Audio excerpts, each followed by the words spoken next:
The US president says he'll continue to impose global tariffs on countries, including us here in Ireland, despite a ruling by the US Supreme Court. America's top judges ruled the president overstepped his powers when he imposed sweeping worldwide taxes in 2025. In response, he introduced 10% levies on all imports, which kicked in yesterday. President Trump made the longest ever State of the Union address overnight, speaking in front of both houses of Congress for an incomprehensible 1 hour and 48 minutes. And during that time, he claimed his tariffs are vital. As time goes by, I believe the tariffs paid for by foreign countries will, like in the past, substantially replace the modern-day system of income tax, taking a great financial burden off the people that I love. To help us unpack it all, we're joined by the Ennis economist and assistant professor of social policy at University College Dublin, Micheál Collins. Micheál, good to speak to you again. Thanks for joining us. Oh, we will see if we can get Micheál on the line again. The prospect of that lengthy State of the Union address might have scared him off. We'll sort out the line with Micheál in just a second. But if you do want to get in touch with us, and indeed if you have any questions for Dervla Mescal later on, send those in to 086 1800 964. Just to let you know, to look ahead to next weekend and sporting action, as per usual, you can always count on us here at Clare FM. We have you covered. 2 live games on Saturday. First up, it is the National Hurling League Division 1B clash between Clare and Carlow. Dr. Cullen Park in Carlow, the venue for that. It is a 6:30 throw-in, so you can hear that game live on Clare FM. And then we'll be bringing you the National Football League Division 3 encounter, Shannonside derby between Clare and Limerick, as Paul Madden's side look to make it 3 wins in a row when they go to McNeville Park in Rathkeale. So Clare versus Carlow in the hurling and Clare versus Limerick in the football. You can hear them both live on Clare FM this coming weekend. And we do have Micheál Collins with us now. Micheál, how are you? Alan, good morning. Good morning to you. I thought the prospect of talking about 1 hour and 48 minutes of Trump's State of the Union address had scared you off, but thankfully we got you back.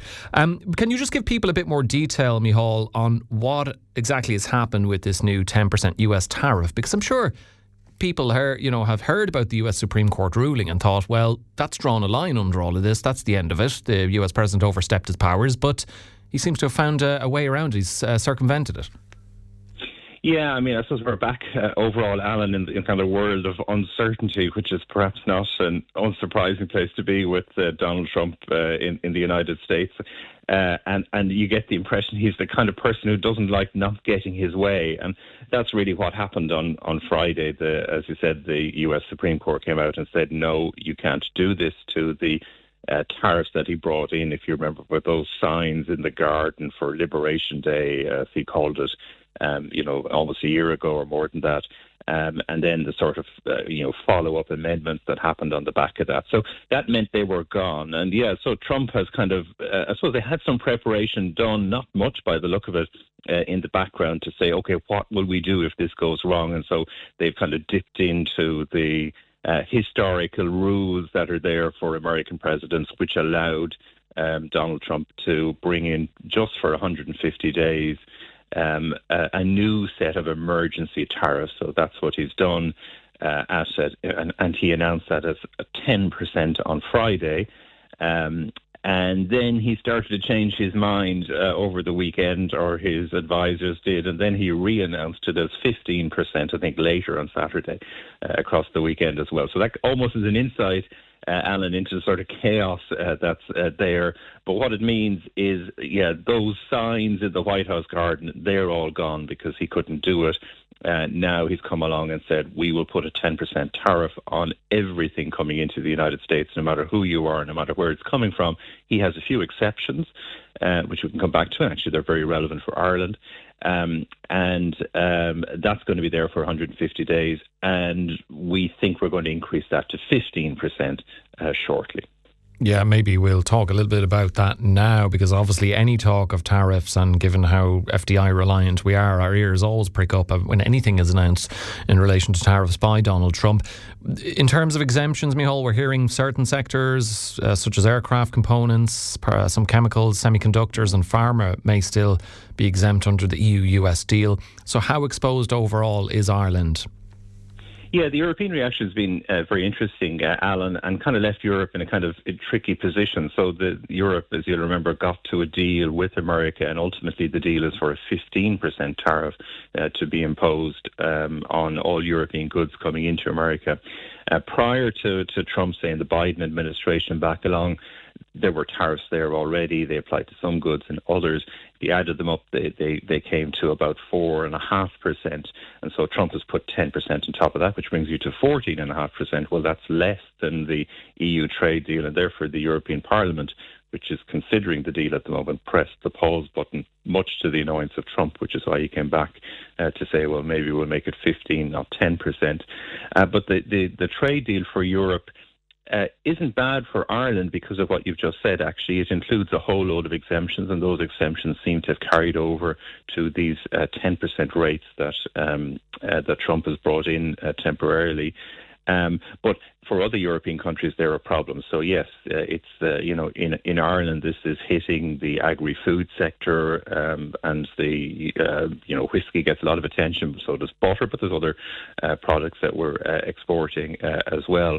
But it's been very helpful in terms of the pharma industry, which is big. Of course, we're a US industry, really based here, and the exports, excuse me, that it's sending to the United States. So those are excluded as well. So Ireland's done quite well out of that. But if you're German and you're looking at the deal, you're not quite as happy as we are, because what you export to the United States is much more exposed in terms of, I don't know, cars and other kind of maybe heavy machinery and so on. And so there are a lot of other European countries that are unhappy and would be happy for the whole deal to fall apart, or at least be renegotiated to a lower level if needs be. But so there's a kind of this balance between uncertainty immediately and then more uncertainty into the future, which is very, very challenging politically and indeed for companies as well. You touched on that 150-day window a little earlier on, Micheál, the tariffs being introduced under Section 122, which allows for that window. How significant is that time limit? Yeah, so that brings you up to, I think, late July, if my mental calculations are correct. And then Trump has his midterm elections in early November. So he's kind of stuck then. Now he'll find some other routes, I'm sure, to bring in some other temporary measures. I think probably this is clearly bringing in money to the US government. Somebody is paying these tariffs, and I suspect Trump had his eye on using that money to distribute it back to people via checks and so on, which they did this during COVID. They just sent checks out to everybody because there really isn't a kind of a welfare state structure system in the United States to distribute money in any other way. So they just sent checks out to everybody. I suspect he's got that idea to do it again in the lead up to an election, which would help in terms of strengthening the Republican position for that. He probably would have, he could still do that, but he would probably have preferred if that was on the back of a recurring amount of revenue that would come in into the future. Now, clearly it doesn't, because, as you said, this comes to an end after 150 days. The Supreme Court justices in their, at least in the summaries that I've read of their judgments, made a very simple point, which is kind of an important point for the United States, which is that it, like indeed we do, have checks and balances in place for legislation. It's not supposed to be the case that a president can operate in the way that Donald Trump has operated over the last while, just deciding what he's going to do. There's supposed to be checks, not just via courts, but also checks via the parliamentary system. And so that will kick back in. And I suppose ultimately, Alan, that means that the American Parliament needs to start doing its job, the Congress and the Senate, and they need to come up with these. It's not the president's job to do it. Donald Trump doesn't like that, of course, because it's taking power away from him. Yeah, because I'm sure there's some people listening to us this morning, Micheál, wondering, well, the US Supreme Court stepped in, he seems to have found a way around it, but Congress hasn't formally approved the EU-US trade agreement. So could this undermine those existing arrangements if Congress hasn't formally approved them? Yeah, I'm sure if you talk to the historians, I suspect they will note and will point back to last Friday's Supreme Court judgment as the kind of major moment in this term of the Trump presidency. although so much goes on in the Trump presidency, Alan. Maybe it's a major moment so far. Let's see what happens. But it would seem like a major moment because it has sort of taken out the rug from under Donald Trump in terms of the way he's been operating and the way he's been kind of pushing his agenda through. It's been kind of shocking, actually, honestly, to look at it, to see how unengaged on all sides the American parliamentary system has been. So the Republicans, his own party, are bluntly afraid of Trump, and he's made them afraid. He said, if you don't go with me, we'll put somebody else in to run against you and you'll lose your job. And the Democrats have been quite disorganized, with very few of them kind of standing up to him in the way they're supposed to stand up to him. And there's maybe a bit of fear around that, as well as disorganization around that as well. So it's been kind of frustrating to look at that. I think Friday was a big change there, and I suspect it will begin to give much more energy, certainly to the Democrats and probably ultimately to the Republicans, to begin to do their job properly. And that will kind of change the narrative for Trump as well. So the kind of strange thing about the EU trade deal, which is why, while there are a number of European countries unhappy with it because of the implications it's having for their manufacturers and, of course, for their sales and so on in the United States, there's some merit in it on the basis of it giving you certainty as to what's happening versus the chaos that's been going on up to now, and that looks like might continue into the future. So that deal isn't fully dead, but I wouldn't suspect it's quite as long-term deal as we might imagine. And I imagine a lot of these things will be up for renegotiation in the second half of the Trump presidency, assuming that Trump loses control of one or both of the American parliamentary houses. Well, then, it's almost a different game, and he becomes what you'll hear that phrase of a lame duck president, and he sort of becomes closer to that, which is, I suspect, not a space he wants to be in. Yeah, and given the way it seems the tide is going in terms of those midterms for Irish businesses, will they be keeping that in mind, and from an Irish economic perspective be viewing this development as a manageable bump in the road? Yeah, I think it's that. I think the Trump presidency is just bumps in the road, full stop. So you just have to get on with it. And I think businesses have come around to that, and the government has come around to that as well. It'd be good for some level of certainty there. What hasn't sort of fully unfolded, Alan, is kind of an insight into who's paying these tariffs. So, currently what's been happening is manufacturers, say Irish firms here, are taking a bit of a hit.